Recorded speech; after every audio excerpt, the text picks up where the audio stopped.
पुराने इलाकों तक आ गई थी। उसी शहर में एक गली के कोने में बना घर था मेहता निवास का, जहाँ घर के मुखिया मदन मेहता, उनकी पत्नी गोमती, बड़ा बेटा उदय, बहू अंकिता, छोटा बेटा अनुज और बेटी सुप्रिया रहते थे। सर्दियों के दिन शुरू हो गए थे। एक रोज मेहता निवास में सुबह के 6 बजे थे। बाहर बर्फीली हवा थी, मगर अंदर रसोई में हलचल शुरू हो चुकी थी। अरे रे रे, कितनी ठंड है। इतनी ठंड में हाथ धोते ही बर्फ लगती है। अरे माँ जी, आप पहले ही उठ गई। अरे बहू, ठंड हो या गर्मी, रसोई को कौन रोक पाया है। पेट तो हर मौसम में भूखा रहता है और चूल्हा सारे साल जलता ही रहता है। क्यों, सही कहा ना। कमला, आज कुछ हरा भरा बना देना। ठंड में शरीर गर्म रहेगा और ठंड में हरी भरी सब्जियां इतनी आती हैं कि उन्हें खाने का और भी मन करता है। हाँ, ये तो आपने सही कहा जी। ठंड का मौसम तो बड़ा ही अच्छा होता है। न एसी, न पंखे, न पसीना, और खाने में हरी भरी सब्जियां वो अलग। बहू, ऐसा कर, आज खाने में तू पालक का साग और बाजरे की रोटी बना ले। ठीक है माँ जी, मैं बाजरे की रोटी बना दूंगी, लेकिन मक्खन तो है ना। है बहू, पर ज्यादा मत डालना, जानती है ना इनका कोलेस्ट्रॉल बढ़ जाएगा। लेकिन तभी अंकिता का देवर कहता है, लेकिन भाभी, मुझे तो मक्खन मार के ही देना बाजरे की रोटी, तभी खाने का मजा आता है।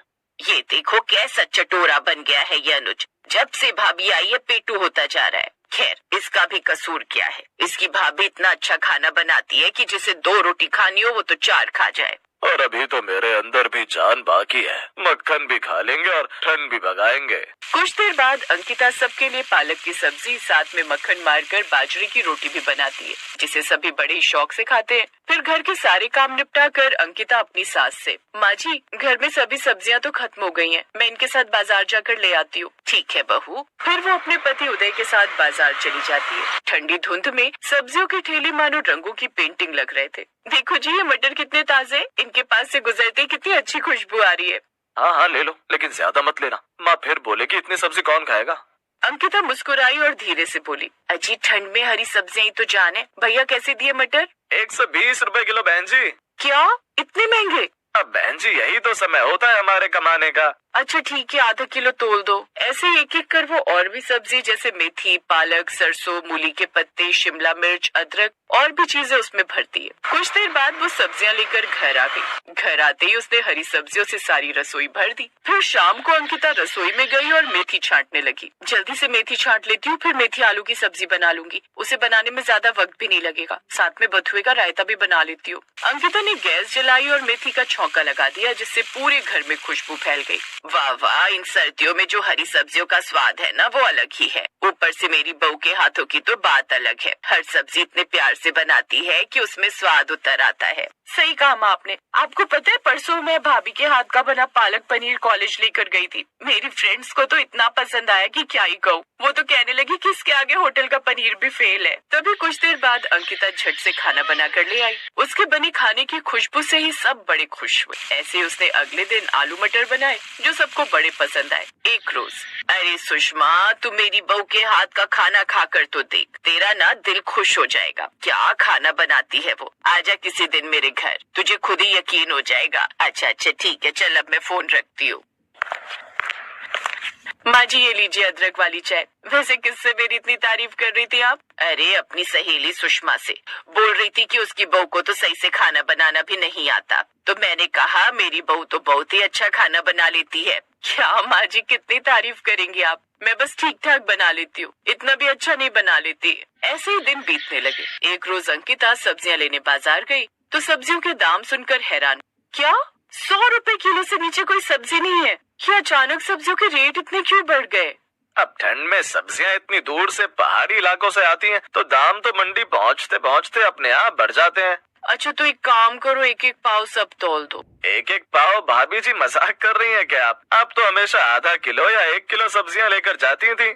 अरे तो तब दाम भी तो कम थे, इसलिए लेकर जाती थी। अब अंकिता सभी सब्जियां थोड़ी थोड़ी लेकर घर आ जाती है। पहले जहाँ हरी भरी सब्जियों से रसोई भरी रहती थी, तो अब वो कुछ सब्जियों में सिमट कर रह गई थी। और उनमें भी अब हरी सब्जियां कम, लेकिन बाकी की सब्जियां उसमें ज्यादा दिखती थी। जैसे मेथी में आलू ज्यादा थे, पालक पनीर में पनीर ज्यादा होता, जिससे अब घर वाले नाक सिकोड़ने लगे। खाना खाने के बाद न जाने क्यों अब सब्जियों में वो स्वाद नहीं रहा। भाग्यवान जो पहले आया करता था। सही कहा पापा, आजकल ऐसा लगता है जैसे भाभी बेमन से खाना बना रही है। हाँ, पहले मैं कहाँ भाभी के हाथ की बनी 4-4 रोटी खा जाता था, लेकिन अब मैं 2 भी नहीं खा पाता हूँ ठीक से। मुझे तो लगता है शायद बहू सारा दिन काम करके अब थक जाती है और उसमें अब वो हिम्मत नहीं रही कि वो सही से खाना बना पाए। इसीलिए शायद पिछले कुछ हफ्तों से अब हमारे घर में खाने में वो सब स्वाद भी नहीं आ रहा। उन सबको ये बात करते हुए अंकिता सुन लेती है। आप सब गलत समझ रहे हैं। आपको सब्जियों में स्वाद इसलिए नहीं आ रहा क्योंकि घर में 6 लोगों के हिसाब से जहाँ पहले आधा किलो या 1 किलो सब्जी आती थी, अब वो सिमट कर 1 पाव रह गई है क्योंकि सब्जियों के दाम जो बढ़ गए हैं। आप जानते हैं कोई भी सब्जी अब 100 रुपए किलो से नीचे नहीं है और रोज तीनों वक्त इतनी महंगी सब्जी हम नहीं ला सकते। शायद इसलिए अब आपको सब्जियों में स्वाद कम लगने लगा है। ये सुनकर वो हैरान रह गए। अरे बहू, तूने ये बात हमें पहले क्यों नहीं बताई? अगर बाजार में सब्जियां महंगी हो गई हैं, तो हम अपनी रसोई में ही हरी सब्जियां उगा लेते हैं। क्या माँ जी, रसोई में सब्जियां? और क्या। अरे तुम नहीं जानती, तेरी सास को खेती बाड़ी का कितना शौक था। अब मैं तुझे फार्मिंग करना भी सिखा दूंगी। अब हम अपनी रसोई को हरी भरी सब्जियों से भरा बनाएंगे। अब दोनों सास बहू मिलकर अपनी रसोई में ही एक जगह हरी भरी सब्जियां लगाती हैं। साथ ही उसमें एक ऐसी खाद डालती हैं जिससे हफ्ते भर में उनकी रसोई हरी भरी सब्जियों से महक उठती है। अरे वाह माँ जी, मैंने कभी नहीं सोचा था कि अपनी इस रसोई में मैं हरी भरी सब्जियां भी कभी उगाऊंगी और इनमें से खुशबू भी कितनी अच्छी आ रही है। हाँ बहू, क्योंकि ये सब ताजा सब्जियां हैं। शहर की मंडी में जो सब्जियां मिलती हैं, वो खेतों से शहरों तक आते आते बासी हो जाती हैं और ये ताजी हैं। इन सब्जियों की महक देखना कितनी अच्छी हो। बहू, पहले सरसों का साग धो ले, फिर उसमें थोड़ा सा लहसुन पीस देना। अम्मा, मैं उसमें थोड़ा पालक और मेथी भी डाल दूंगी, स्वाद और रंग दोनों आएंगे। वाह, लगता है आज की रसोई में शहरी वाली बहू का तड़का लगेगा। अब अंकिता शाम को अपनी रसोई से ही हरी भरी सब्जियां तोड़ती है और उसका साग बनाती है। उसकी खुशबू दूर दूर तक फैल जाती है। इतने में पड़ोसन शकुंतला काकी आई। अरे कमला, तेरे घर से कैसी खुशबू आ रही है रे? क्या पका रही है बहू? आज हमारी अंकिता ने ठंड की रसोई सजा दी है। सरसों का साग, मटर की सब्जी और बाजरे की रोटी।